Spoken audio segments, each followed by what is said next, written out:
pés do meu amado. Boa noite, amada igreja. Shalom para todos. Estava esperando um pregador até agora, ele não chegou, então vai ser eu mesmo. Amém? Gostaria que vocês abrissem a sua Bíblia juntamente comigo na carta aos Efésios, capítulo de número 6, verso de número 10.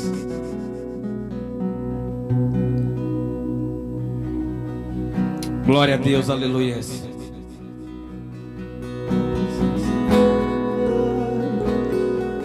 A tua presença vai amar, não importa o preço do perfume derramado.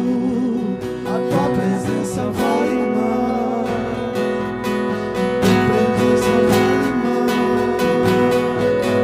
não importa o preço do perfume derramado.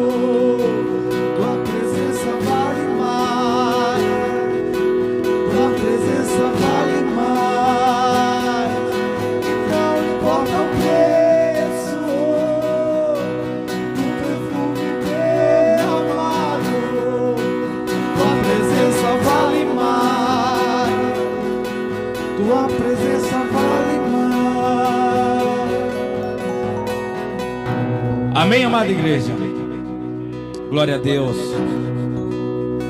Desde quando eu entendi que a nossa luta é contra demônios, desde que eu entendi que a nossa luta é contra Satanás, é contra os principados, contra a potestade, eu tenho feito o máximo possível para vocês poderem entender do que vocês precisam se livrar.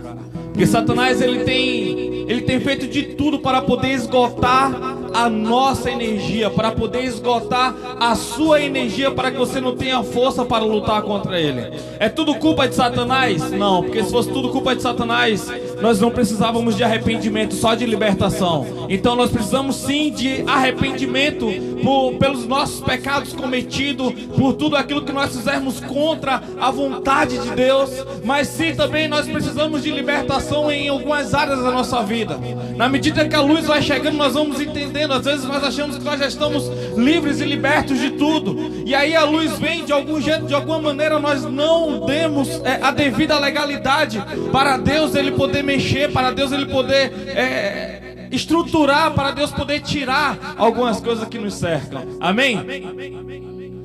Quem achou aí, dá uma glória a Deus bem forte. Aleluia. Diz assim, a partir do verso 10: concluindo, fortalecei-vos no Senhor e na força do seu poder. Revesti-vos de toda a armadura de Deus, para poderes ficar firmes contra as ciladas do diabo. Porquanto nossa luta não é contra seres humanos, e sim contra principados e potestades, contra os dominadores desse sistema mundial em trevas, contra as forças espirituais do mal nas regiões celestiais. Por esse motivo, veste toda a armadura de Deus, a fim de que possais resistir firmemente no dia mau, e havendo batalhado até o final, permanecereis inabaláveis, sem retroceder. Amém? Não dá para votar, não dá. Pode colocar sua Bíblia no seu assento aí. Aleluia, glória a Deus. Coloca a mão no teu coração, eu quero orar por você a priori. Quero preparar esse ambiente aí para a medida que vai descer. Você tem que entender porque a sua energia está tão indo embora assim. Você tem que entender porque essa fraqueza, porque essa falta de força, de vontade para poder lutar, para poder guerrear. Porque às vezes querer uma válvula de escape, quando na verdade Deus tem te dado capacidade para você lutar. Porque às vezes querer recuar, porque às vezes querer se esconder, porque às vezes dizer que está fraco, porque às vezes agir através do medo, porque o medo ele libera um cheiro, o medo ele libera um odor, e esse odor faz com que o seu inimigo entenda que você está se sentindo enfraquecido e não está confiando no seu general. Então é dia de você manter os seus olhos fixados no seu general, no nosso general. Amém? Deus, nós queremos te pedir, Pai amado, a tua graça nesse ambiente, Pai. Senhor, esse ambiente foi preparado apenas, Pai amado, para nós estarmos aqui juntinhos te adorando, Senhor. Aqui é o ambiente, Pai amado, onde que nós, Pai amado, recebemos ordens de Ti, Pai amado. Aqui é o ambiente, Senhor, onde que nós entregamos uma verdadeira adoração a Ti, Pai. Aqui é o ambiente, Pai amado, onde nós, Pai amado, se encontramos em grupos, Pai amado, para dizer que nós amamos uns aos outros, para representar, Senhor, o nosso amor por Ti, por cada pessoa aqui, Senhor. Meu Deus, eu venho te pedir que o Senhor venha trazer aqui nesse ambiente, Pai amado, luz. Eu peço, Pai amado, que o Senhor venha trazer aqui nesse ambiente, Pai amado, entendimento. Venha trazer nesse ambiente aqui sabedoria. Traz a esse ambiente aqui força. Traz a esse ambiente cura. Traz nesse ambiente redenção. Traz nesse ambiente aqui avivamento. Traz nesse ambiente aqui relacionamento. Em nome de Jesus. Amém. Repita-se comigo, Deus. Fala comigo. Eu sei que eu não mereço, mas fala comigo, por favor. Podemos assentar, mas senta glorificando ao Senhor, senta adorando a Ele. Mantenha um ambiente de adoração, mantenha um fogo aceso. Mantenha aqui dentro o seu espírito ligado ao Espírito de Deus. Mantenha a sua mente interligada à mente de Deus nesse ambiente. Entenda que você está aqui em um ambiente de entrega. Entenda que você está aqui para você poder entregar. E quando você vem aqui para poder entregar, você recebe algo dos céus. Por quê? Quando o sacrifício ele é verdadeiro, ele descia do céu. Duas coisas: ele descia perdão ou descia bênçãos. Mas sempre recebia algo dos céus. Então, como nós somos sacrifícios vivos, ligados e interligados ao Espírito de Deus, nós temos que entender que nós estamos o tempo todo em batalha, o tempo todo nós estamos em guerra, o tempo todo nós precisamos entender se nós estamos com força suficiente para poder continuar. Porque às vezes nós olhamos para longe e entendemos que a batalha está tão longe de acabar que nós queremos guardar e reter algumas forças para as batalhas que nós achamos que será maior lá no futuro. Às vezes nós retemos as forças com medo de vencer a batalha atual e pegar uma batalha maior lá na frente. Porque às vezes nós queremos nos poupar, nós queremos nos guardar, e nós temos que entender que nós temos que transbordar o poder de Deus, transbordar a glória de Deus, transbordar o amor, transbordar aonde nós estamos inseridos. Glória a Deus, aleluia. Prefiro-se para que nós possamos dar a devida resposta para Deus. Eu sempre vou falar de respostas a Deus, porque enquanto nós estivermos dando resposta para homens, enquanto nós estivermos dando resposta para o nosso orgulho, nós seremos alvo fácil. Nós seremos completamente bombardeados por Satanás, e nós não receberemos força do céu. Porque a conquista é para nós mesmos, a conquista é para impressionar.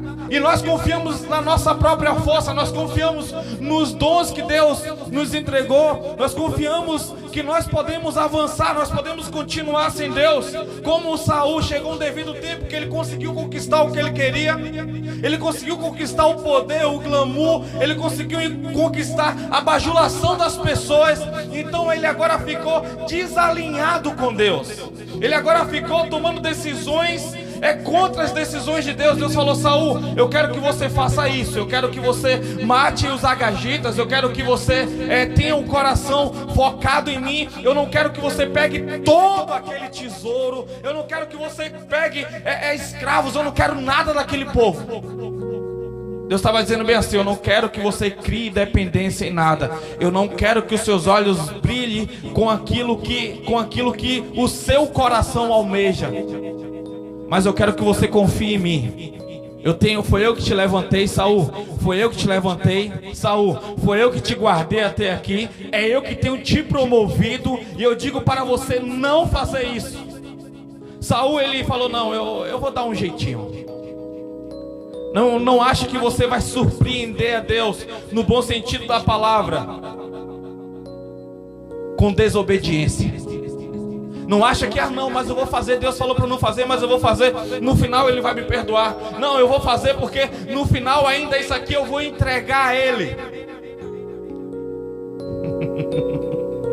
Deus, Ele não está de olho no que você não foi feito para fazer.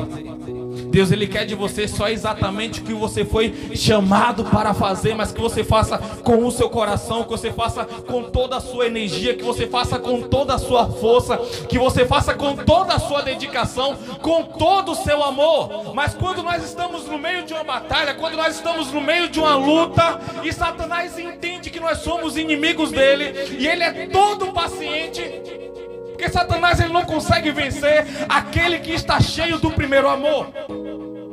Satanás, ele não consegue vencer aquele que foi recebido por Cristo, aquele que recebeu Cristo no coração, está com o seu coração cheio de gratidão, cheio da alegria da salvação, cheio de fogo queimando, transbordando as energias de Deus. Porque quando você chega nesse estado, você quer dizer para todo mundo que você pertence a Jesus. Você quer dizer a todo mundo que você se encontrou com Jesus, que Jesus veio ao seu encontro, que o seu coração queimou, que os seus olhos derramaram lágrima, que você enxerga esperança em todas as coisas. Você quer pregar até para Satanás. Quando você recebe aquele primeiro amor, você começa a orar para que Satanás se converta, porque você tem anseio que até ele seja salvo pelo poder de Jesus. Como é que Satanás vai poder te vencer? Você com um fogo desse, o maior fogo que pode haver dentro dos nossos corações é o fogo do amor de Deus. O fogo do amor de Deus que te consome e faz você querer consumir esse fogo em outras pessoas. Então você vai pregar o amor, você vai pregar a vida, você vai pregar o arrependimento, você vai levar o evangelho da verdade, você vai dizer sobre o poder de Jesus, você vai dizer sobre a ressurreição de Jesus, você vai querer que o seu pai se converta, você vai querer que a sua mãe se converta, você vai querer que os seus irmãos se convertam, que os seus amigos se convertam, que as pessoas que se dizem ser seus inimigos se convertam. Porque esse é o primeiro amor. E quando Jesus, ele fala às 7 igrejas, ele termina dizendo: ei, quem tem ouvido ouça o que o Espírito diz à igreja. Para uma das igrejas ele diz bem assim: aonde tu abandonaste o teu primeiro amor, retorne a fazer as obras do primeiro amor. Retorne a ter essa alegria, retorne a ter essa energia que faz as pessoas se sentirem apaixonadas por Jesus. Uma mínima oração, uma oração simples e singela, os seus olhos já se transbordam já de lágrima, o seu coração já está derretido, você tem esperança, você tem amor, as coisas é feita completamente diferente. 10 pessoas aqui dentro e o Brasil fica pequeno para 10 pessoas com o coração queimando do amor de Deus, queimando do amor de Deus sem reserva. Essa igreja fica pequena, essa igreja fica diferente. Um irmão aí embaixo, cheio do Espírito Santo, sem dogmas, sem orgulho, sem religiosidade, só cheio do amor. O culto começa a transferir esse fogo um para o outro, começa a passar de fileira por fileira. E eu pergunto: aonde está esse irmão? Aonde está essa irmã? Cheia do Espírito Santo, cheio do Espírito Santo. O que impede de ser você? Porque ser cheio do Espírito Santo, isso não é a capacidade sua. Não é com as palavras mais lindas que você vai conseguir o Espírito Santo. Não é conseguindo memorizar a Bíblia de Gênesis a Apocalipse, porque o Satanás, ele pode saber, ele sabe a Bíblia toda, mas mesmo assim ele continua sendo o diabo. Mas é o que?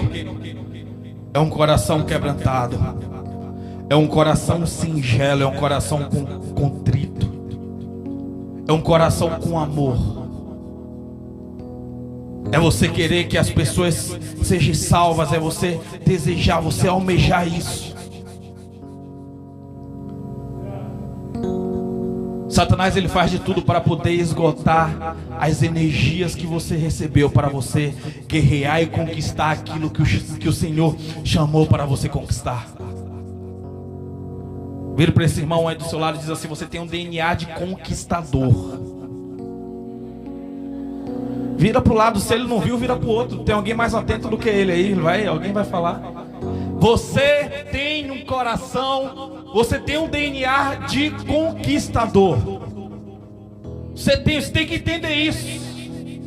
Porque se você não entender que você tem esse coração de alguém que conquista, de alguém que busca, você sempre vai esperar receber. Você sempre vai ficar esperando sentado que alguém chegue e traga a você. Então isso você tem que buscar. Você quer encontrar o Senhor?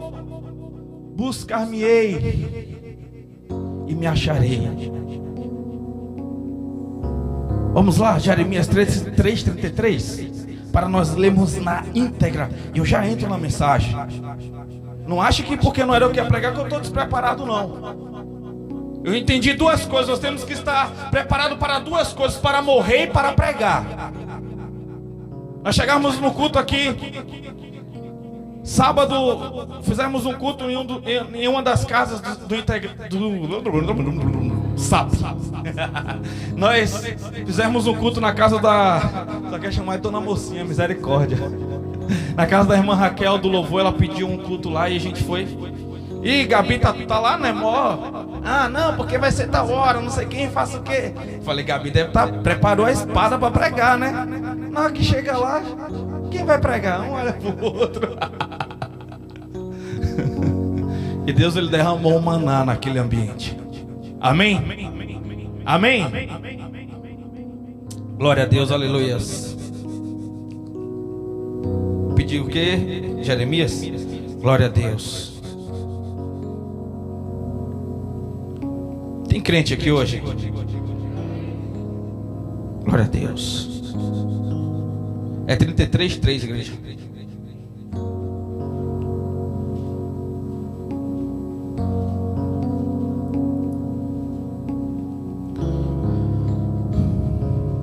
Para a polícia é 190, para SAMU é 192 e para Deus é Jeremias 33:3. Amém? Diz assim, na minha tradução está assim: invoca-me e te responderei. Na maioria de vocês vai estar: busca-me e te responderei, e te revelarei conhecimentos grandiosos e inacessíveis que não sabes. Você quer saber a revelação do céu? Você quer ter intimidade? Você quer ter autoridade? Não é só sobre você ser salvo, eu tenho falado demais isso, mas é sobre você receber informações privilegiadas. É você receber revelações quentinhas diretamente do trono de Deus.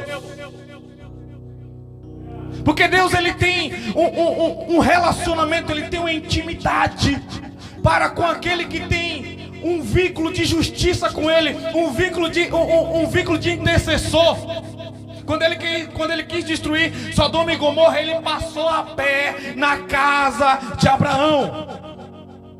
Disse: Abraão, eu vou destruir Sodoma e Gomorra. Abraão: não, por favor. Se tiver 50 justos lá, Abraão começa a interceder.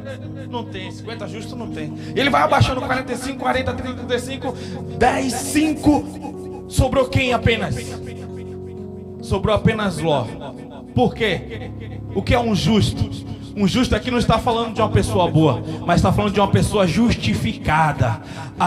O preço que Abraão pagava por Ló justificou ele, e o Senhor ouviu a oração de Abraão.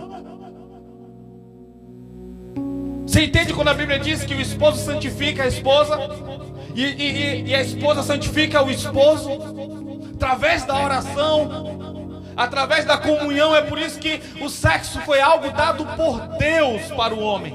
O maior prazer carnal que o homem pode sentir aqui, segundo a ciência, é através do sexo. E Deus, ele quis presentear, e Satanás pegou aquilo que Deus entregou para o homem e banalizou e escravizou o homem e a mulher.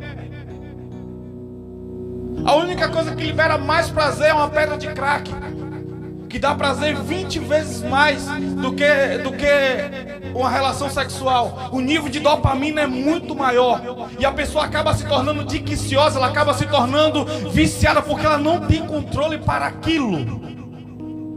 Agora, o prazer maior do que uma pedra de crack, um prazer maior do que uma adrenalina de uma velocidade, do que o sexo, é quando você está entregando uma perfeita adoração ao Senhor. Não tem nada comparado. Eles só falaram isso porque eles não testaram ainda. Está aos pés de Jesus, sendo carregado pelo poder da glória, pelo relacionamento, a intimidade, e recebendo revelação do alto.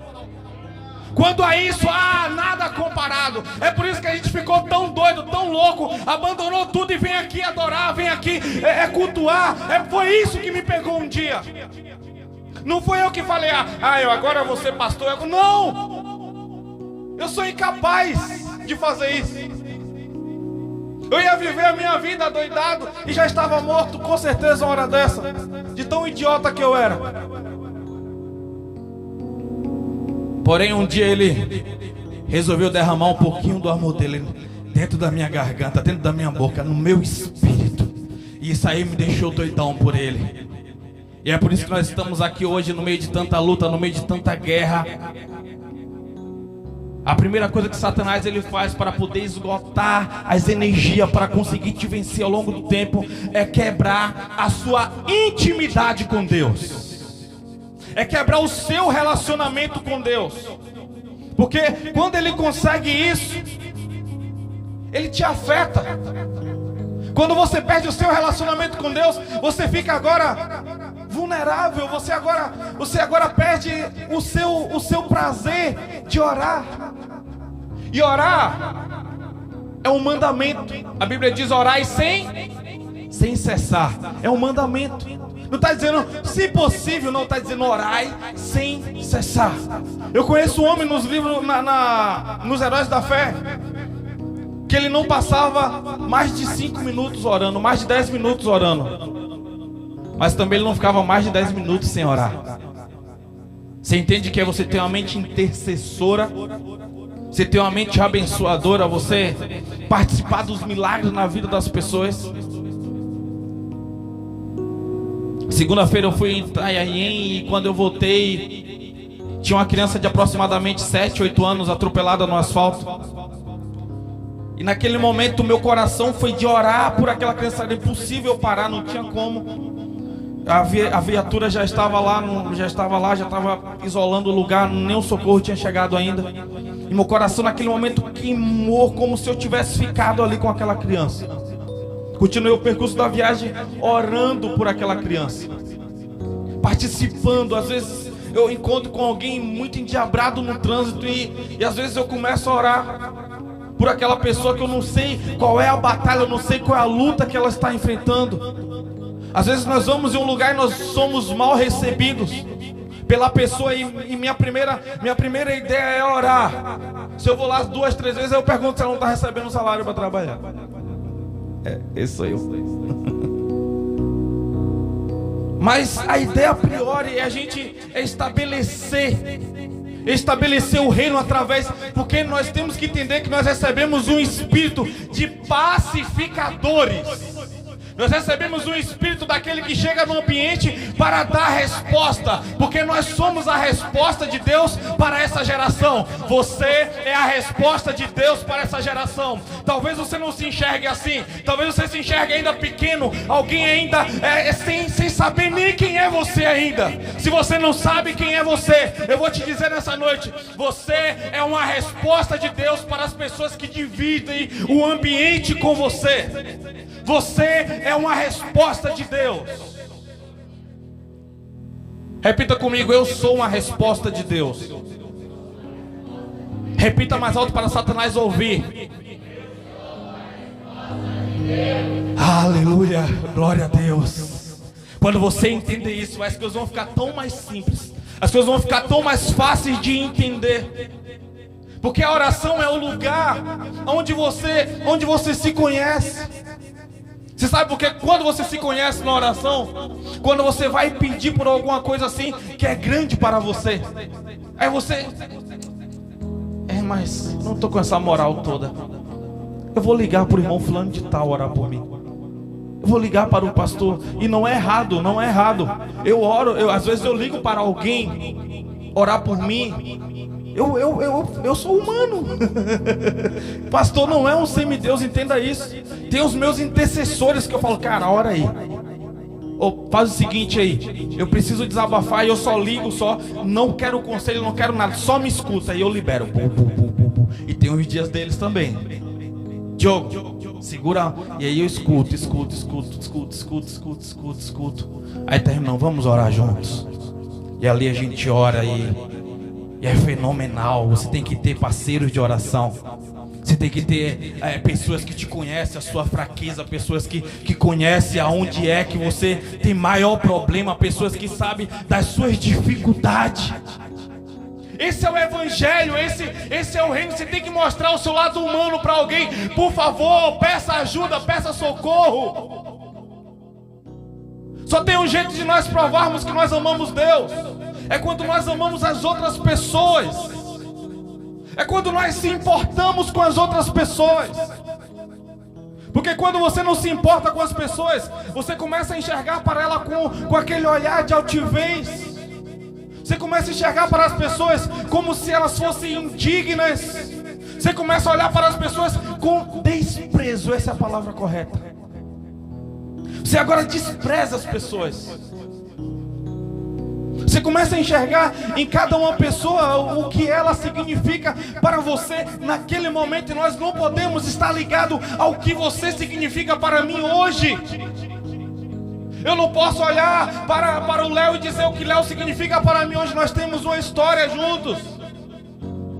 Nós fundamos esse ministério aqui e eu olho para cada um de vocês e eu sei o que vocês significam para mim no contexto, não apenas em um parágrafo.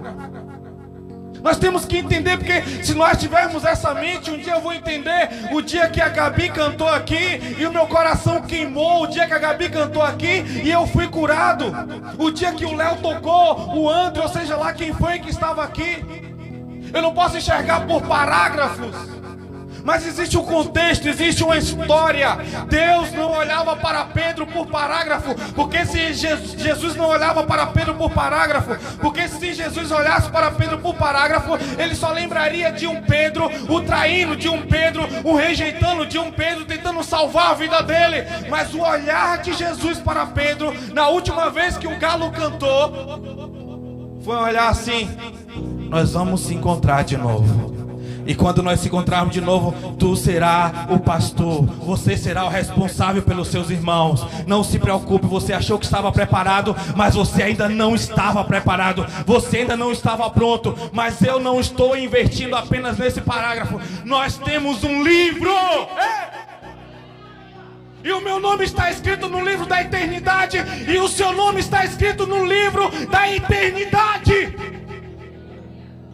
no livro da vida, no livro que ele escreveu com os dedos dele, com a caneta de ouro, como alguém algum dia disse. E essa bomba, essa caneta, foi preenchida com o sangue dele, com o sangue dele naquele dia da cruz, o sangue que foi derramado na eternidade.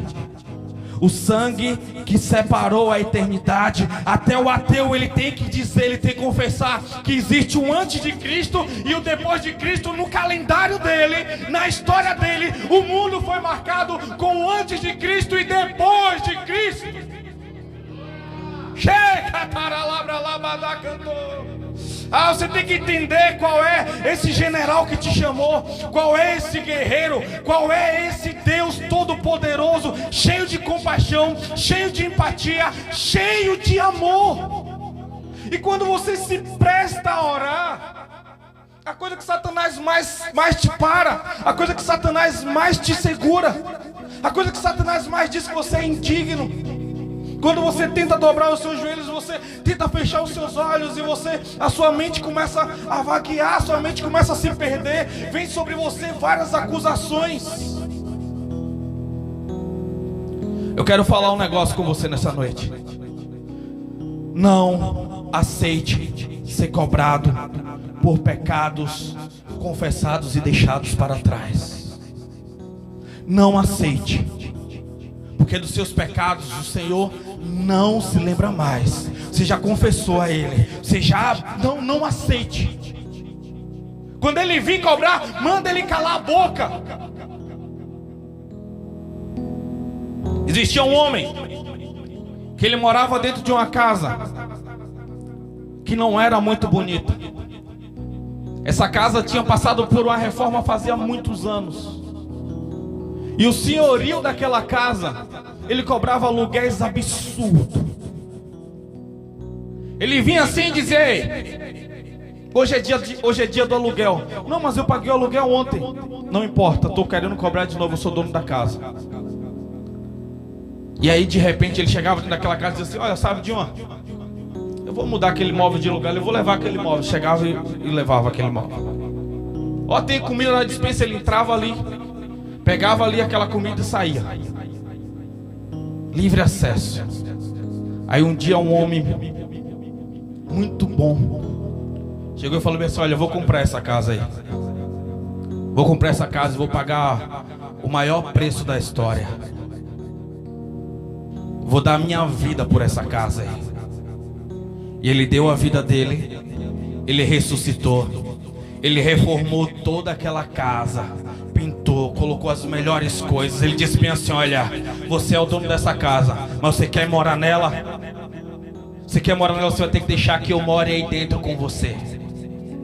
Esse homem é Jesus Cristo de Nazaré. No dia que ele morreu, ele pagou pelo seu corpo. Ele pagou pelo seu corpo. Ele pagou pelos seus dias. E ele disse bem assim: olha, agora eu estou morando aí com você. Quando vir o velho senhorio te cobrar aluguéis atrasado, não pague, porque eu já paguei tudo o que devia. Eu já rasguei o cedro de dívida. E agora você está debaixo dos meus cuidados. Você agora pertence a mim.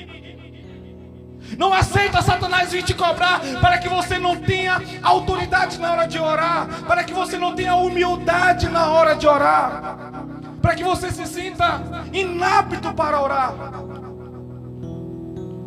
Não. Se regularize diante de Deus. Tem pecado, confessa, deixa eles para trás.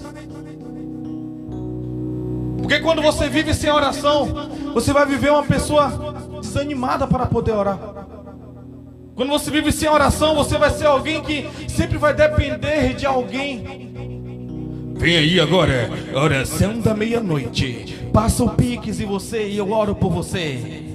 Aí os caras ficam lá de madrugada na live da meia-noite, quebrando depressão. Irmão, Deus está me mostrando aqui, ó. Maria, quem é Maria? Olha, Deus está mostrando aqui. Manda o Pix. Porque você está sem autoridade, você está sem relacionamento. E agora você está dependente desses miseráveis bodes ordinários. E as pessoas acreditam no que elas querem acreditar.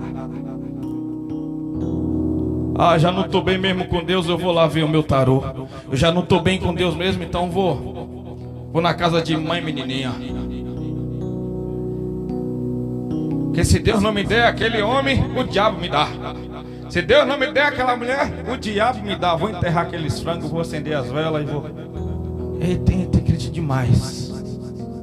Você sabia que foi comprovado em uma pesquisa bem séria que as pessoas que saem do catolicismo para o cristianismo não retornam para o catolicismo, mas vão para o ubandismo ou para o espiritismo?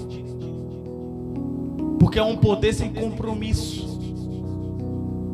É um poder sem compromisso, sem responsabilidade. Você quer fazer parte do poder de Deus? Então você vai ter que ter compromisso, você vai ter que ter responsabilidade. Mas eu te digo um negócio: Jesus, Deus, Ele não vai cobrar pelo poder que Ele liberou na sua mão. Ele vai cobrar pela responsabilidade que você tinha que ter com ele. Mas Satanás não. Satanás, você faz um trabalho hoje, você fez um trabalho no passado, amanhã ele vem batendo na porta com câncer na sua geração, ou na geração na próxima geração. Ele vem trazer doenças malditas, doenças que depressão em pessoas. Não tem nada a ver aqui. Ei, tem um preço. O preço para usar o poder de Deus, Jesus já pagou um dia naquela cruz. Ele se entregou, isso é de graça, isso é pelo reino, é movimento do reino, é movimento do reino, movimento da glória de Deus. Satanás não, ele tem poder também. Ele era o braço direito de Deus no céu. Ele tinha responsabilidades angelicais.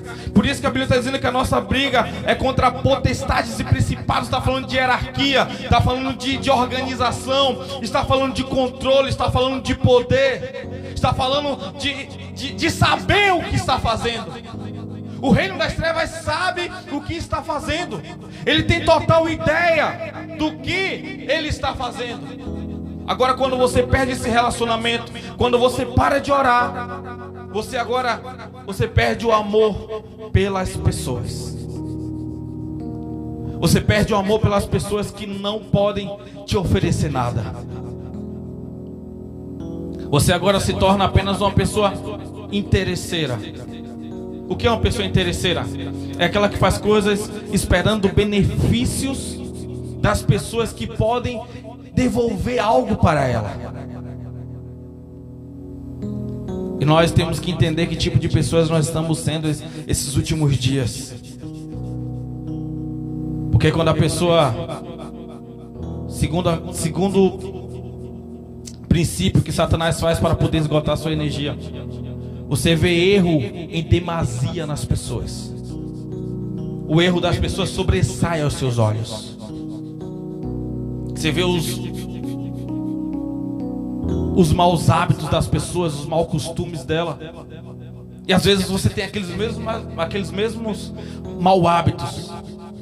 Aquilo eu costumo dizer desde o curso de teologia. A pessoa que você mais tem problema, a pessoa que você mais não quer estar perto, a probabilidade de você cometer os mesmos erros que ela é muito grande.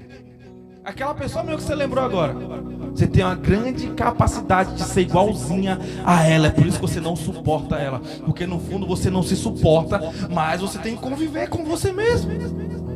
Tem pessoas querendo viajar para outro estado como se fosse resolver as coisas. O problema de você ir para outro estado, outro país, é que você vai junto. Você tem que entender que se Jesus não te mudar, ai não, é que eu sou assim mesmo. Não, para, você é assim mesmo, você não presta. Você sabe disso. Então deixa Jesus te moldar, deixa Jesus te transformar, deixa Ele tirar esse coração de pedra e colocar um coração de carne. Deixa Ele colocar um coração cheio de amor. Às vezes eu me imagino a pessoa que eu era e hoje eu não sou uma boa pessoa ainda. Eu entendo isso. Mas a pessoa que eu sou hoje, às vezes se pega chorando porque eu não posso ajudar uma pessoa. Eu entendo que eu não sou uma pessoa boa hoje. Eu não sou uma pessoa boa ainda. E estou muito longe de ser. Mas comparado ao que eu era antes, às vezes eu me pego chorando porque eu não posso ajudar uma pessoa. Porque eu gostaria de ajudar mais, gostaria de fazer mais. E quando eu vejo ali, meus olhos já estão cheios de lágrimas, às vezes orando, querendo ajudar mais, querendo interceder mais, querendo buscar mais, querendo destravar. Como é triste você ver alguém com um ministério tão grande. Como é triste você ver alguém que era para estar voando, correndo, cheio do poder de Deus, travada, perdida, com as energias esgotadas. Como isso dói quando você tem um coração no reino, quando você tem o olhar e os sentimentos de Jesus. Como isso sangra, você não tem noção da dor. De você entender quando eu olho para cada um de vocês e eu entendo quando e como vocês poderiam estar. E às vezes estão como? Com a energia ainda esgotada, está com coisas que você já venceu um dia. voltou de novo se perdendo nas coisas que você já tinha passado aquilo, e você ficou tão feliz de ter vencido aqueles problemas nessa época, naquela época. E hoje quando você se pega, você, poxa, estou passando o mesmo problema. Satanás, ele venceu mais uma vez uma batalha. Mas eu quero te falar que ele não vai vencer essa guerra. Ele não vai vencer essa guerra. A batalha ele pode ter até vencido, mas a guerra ele não vai vencer. Porque aquele que te chamou para a batalha, ele é tão maior, ele é tão mais capaz, ele é tão mais poderoso. Ele não desistiu de você e ele não pretende desistir. E a prova disso, ele está te falando isso hoje através da minha boca. A prova disso é ele dizer que você não está excluído do reino dele, que você ainda não conheceu ainda o que era para você ter conhecido dentro do reino preparado, do tempo que ele preparou para você. Ah, no tempo de Deus tudo vai dar certo. No tempo de Deus já era para tudo dar certo. Já era para tudo ter dado certo. Foi você que retardou. Foi você que atravessou caminhos que não era para você atravessar. Foi você que saiu do caminho que Jesus preparou para você. Quando ele disse, eu sou o caminho, eu sou a verdade, eu sou a vida. Você pegou alguns becos sem saída.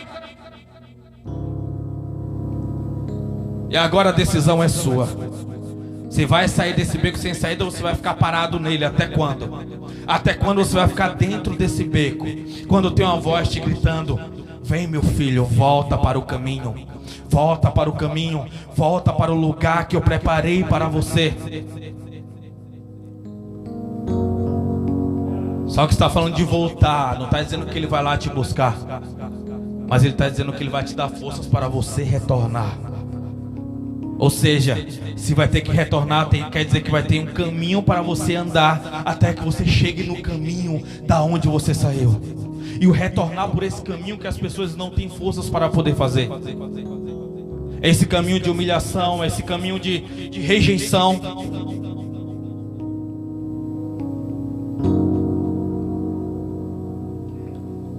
É melhor você ser rejeitado por pessoas do que você ser rejeitado por Deus. É melhor você demorar mais um pouquinho no anonimato. É melhor você demorar mais um pouquinho no esquecimento. Porque às vezes Deus ele não te revelou ainda para o povo, que sabia que se você se revelasse, você agora sabe onde você está. Você criou expectativa no dom que Deus te deu. Você não criou expectativa em Deus e no relacionamento. Porque os dons que Deus nos entrega não é para nós ficarmos conhecidos, mas é para nós ficarmos mais próximos dele.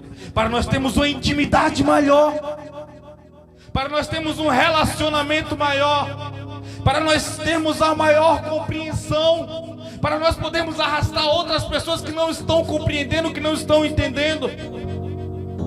Para nós podermos avançar.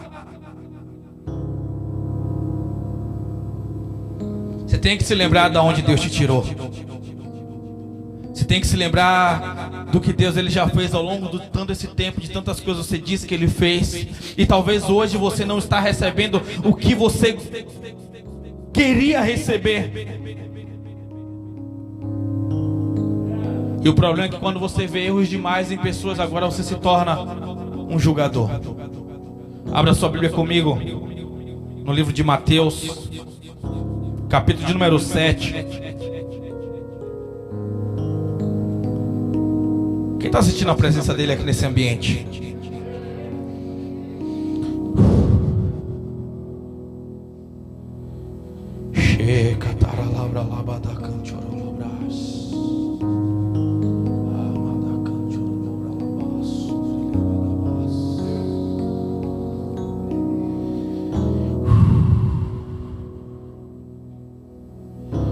Diz assim, capítulo 7, a partir do verso 1.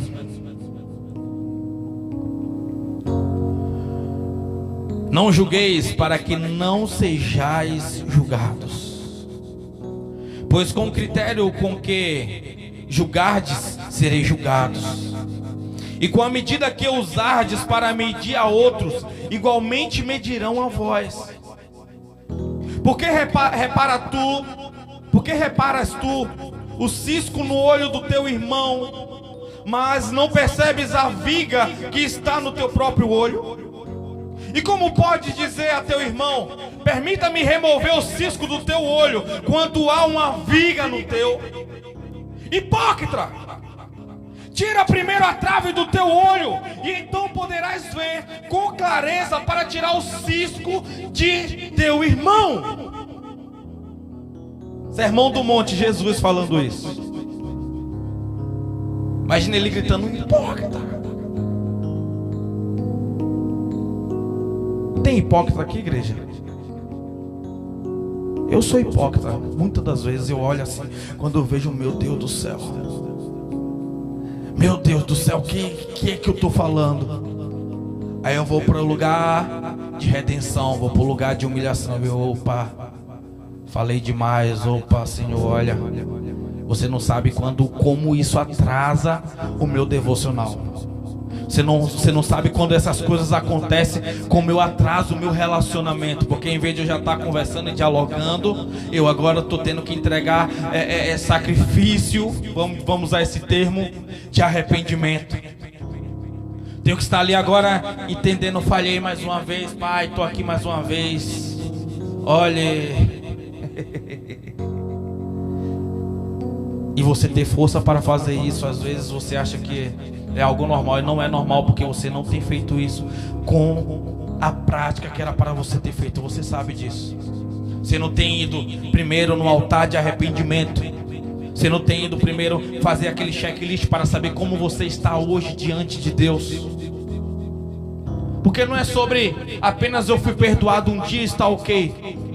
Porque o pecado não é cometido apenas quando você comete uma mentira, não é apenas quando você ofende alguém, não é apenas quando você comete qualquer outro tipo de pecados aí que as pessoas colocam como os maiores pecados, seja usar droga, se prostituir, seja roubar, matar. Mas você sabe qual é o maior pecado que nós cometemos hoje como igreja? O bem que nós sabemos que nós temos que fazer, nós não fazemos. Tiago 4,17. Aquele que sabe o bem que deve fazer e não faz, este está pecando. E é algo assim que, não, mas... Sabe aquele ais que nós damos, as justificativas que apazigua o nosso coração, mas não apazigua a ira de Deus e nos retarda em coisas grandes que Deus estava fazendo. E como Deus ele nos testa, como Deus ele nos testa nos mínimos detalhes das coisas. Começo de mês agora aí, eu falei: olha, irmão, um missionário ele está em Tocantins, e eu falei bem assim: olha, comecinho do mês que vem eu vou enviar uma oferta para você. E rapaz, quando chegou o começo do mês, apertou ali, apertou aqui. Eu falei: rapaz, eu acho que não vai dar não. Mas eu falei bem assim: irmão, olha, quando chegar próximo ao dia, ele é um missionário. Eu falei: quando chegar próximo ao dia, eu quero que você me lembre. Eu quero que você me lembre. Você tem liberdade para poder me lembrar. E aí chegou domingão, ele mandou a mensagem. E às vezes nós queremos fugir daquele acordo que nós fizemos com pessoas, nós fizemos com Deus. Como se, igreja, não estou falando de oferta de 50, de 200 reais, não, tá? Estou falando de algo generoso no reino. E aí eu falei: rapaz, como Deus gosta dessas coisas. Como Deus gosta dessas coisas. Como Deus ama por demais essas coisas. Ele diz: era o destravar. Ele entendeu, ele confiou, ele ficou, ele fez. E aí Deus vai lá e destrava as cortinas, assim, destrava, faz moveres diferenciados. Ele move coisas assim, ó. Você quer ser próximo, você quer abençoar, então aprenda a abençoar. Mas não apenas abençoar para você receber em troca, mas porque você tem um coração doador e um coração no reino. Porque você um dia esteve num lugar de dificuldade. Porque você teve um dia no lugar, sabe? Uma vez Deus falou bem assim comigo e eu estava num evento em Campinas e eu quis ofertar na vida do apóstolo. E um período de dificuldade assim que eu estava passando, eu lembro o que foi que a gente teve que fazer, retorcer e dividir o dinheiro para poder pagar a gasolina, para poder chegar lá. E eu falei bem assim, eu gostaria de ofertar na vida do apóstolo.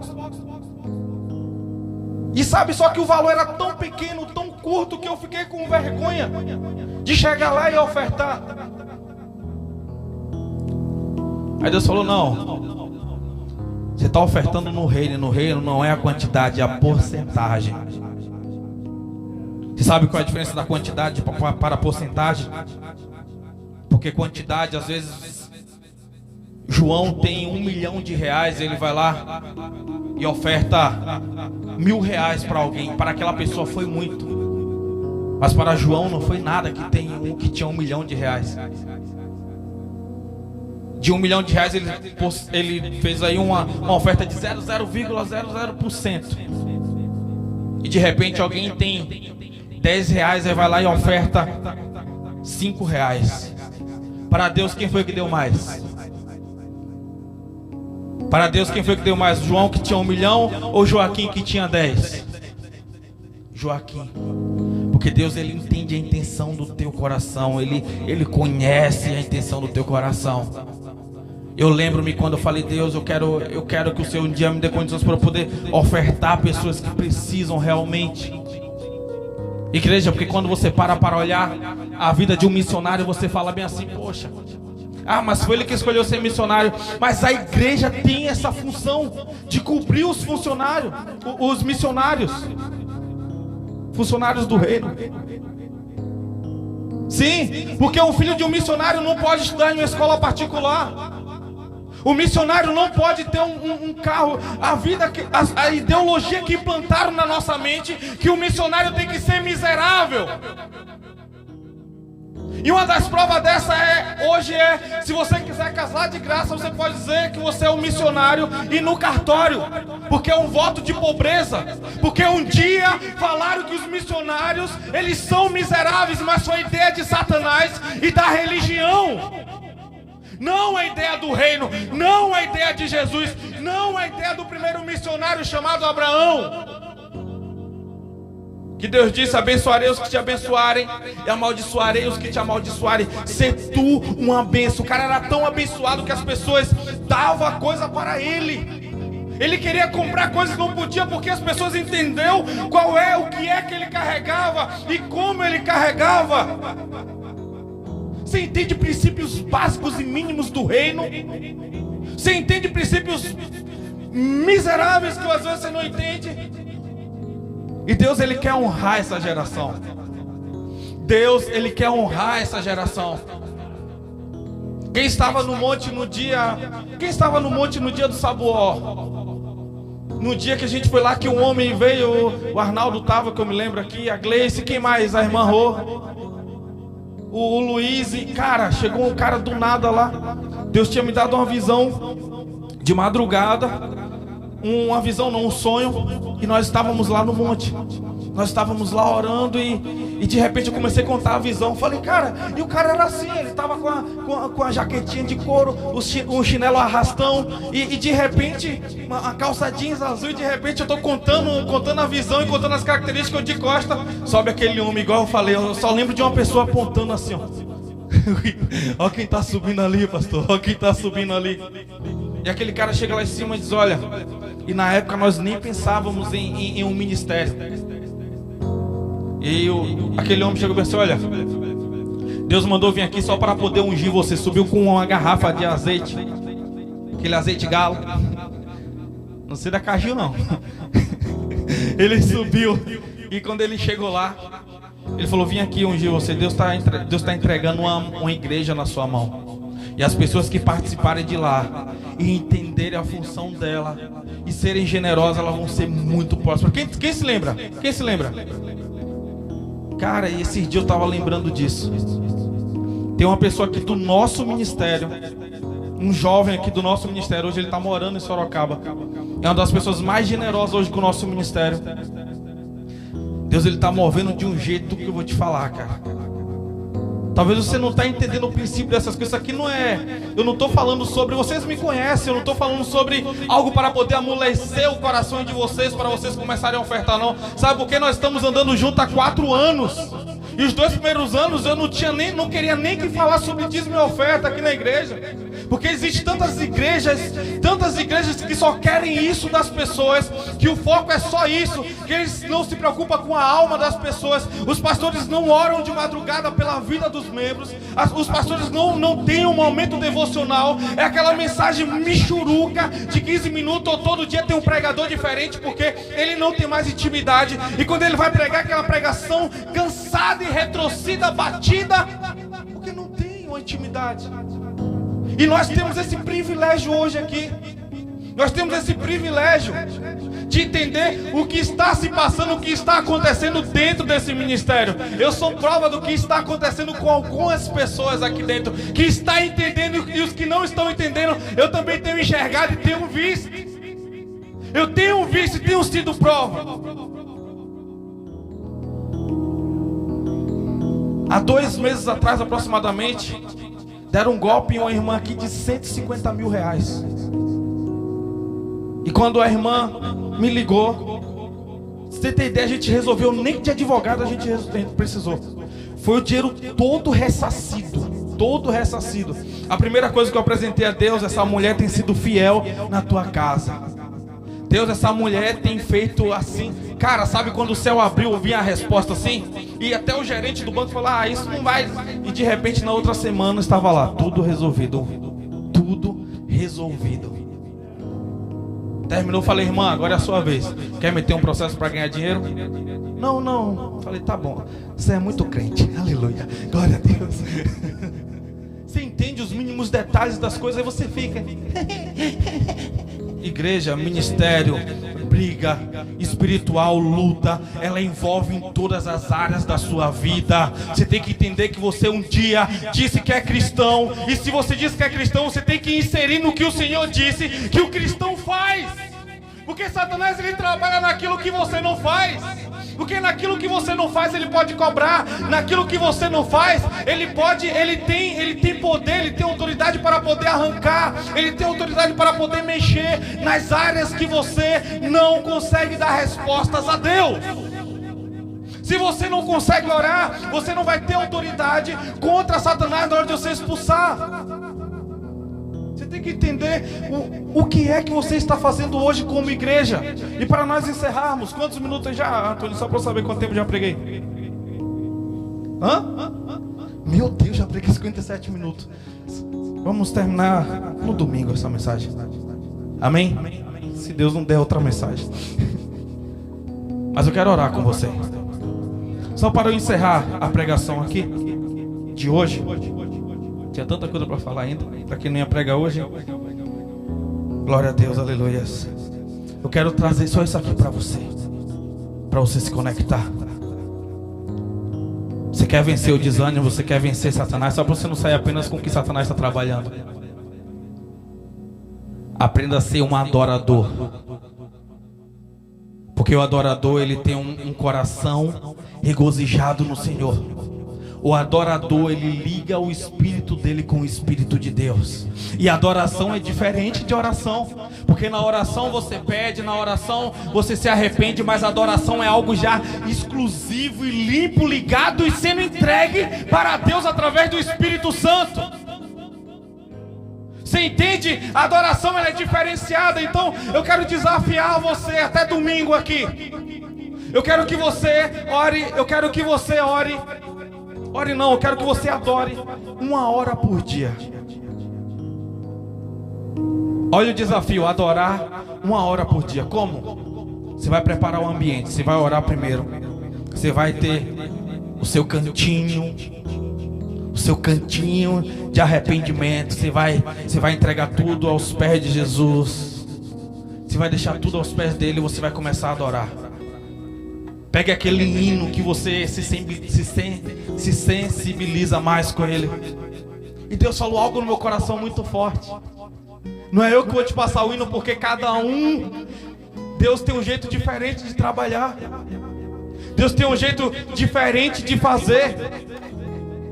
Então é o hino que você quiser, que você entende, mas estou falando um hino, algo entregue para Deus. Não vai colocar a Anitta para você adorar a Deus não, viu, crente? Por favor. Mas é o hino que você, eu sei quais são as músicas que quando eu coloco lá, meu coração se derrama, se transborda, eu sei. E um dia, uns meses, uma semana atrás aí, vem eu e Luiz, vou contar essa daqui, e coloquei um rap lá, eu gosto demais. Você vê eu passando, você vai ouvir um rap ou alguma coisa, mas é de Deus, eu te garanto, tá? Não toco música do diabo no meu carro, por favor. E chamo qualquer um. Pastor, uma vez a irmã, pastor, o senhor gosta de funk? Eu amo funk, irmão. Quer umas músicas? Felipe Brito, quer quem? MC Henriquinho. Esses aí é tudo de Deus, irmã. Ah, é? É porque o meu filho falou que você escuta trap. Que isso, pastor? Então vinha eu e Luiz e eu coloquei uma música lá, era justo. Pregadores da Paz, não lembro quem era. O rap tocando, de repente, dois homizarrão dentro do carro começam a chorar. Deus começa a falar através daquele rap. E a gente vem lá da vila aqui chorando igual dois meninos. Sabe por quê? Não é sobre a batida, não é sobre o ritmo, mas é sobre o que está comunicando, é sobre o que Deus está falando a partir daquele momento. Então não é a música é poderoso Deus, não é a música que você entende, que você se comunica com Deus. Eu desafio a você, vou desafiar menos para você fazer 40 minutos de adoração. 40 minutos de adoração de hoje até domingo. Você vai ver como o culto vai ser diferente no domingo. Momento de adoração. Então não tem, coloca fone de ouvido na sua casa, se retira para algum lugar. Entregue esse momento de adoração ao Senhor. Porque a adoração ela cura depressão, a adoração ela cura tristeza, a adoração ela cura a síndrome do pânico, a adoração ela cura câncer, a adoração ela cura HIV, a adoração ela cura uma mulher que não consegue dar filhos, a adoração ela cura aquele que entendeu o que Deus está falando. É uma ligação direta. É uma ligação direta com Deus. Entregue isso para Ele. Entregue isso para Ele. Para encerrar, tem uma pergunta aqui para você que eu não posso sair sem fazer ela. Por que você está tanto tempo sem conseguir sair dessa armadilha de Satanás que ele preparou para você? Porque você não consegue manifestar o poder de Deus que Deus falou que você tinha. Porque você não consegue orar. Faça as orações, faça as perguntas certas para você sair dessa armadilha de Satanás. Porque você não consegue orar. Já falei do velho senhorio vindo te cobrar, já falei tudo isso. Se coloca de pé, em nome de Jesus.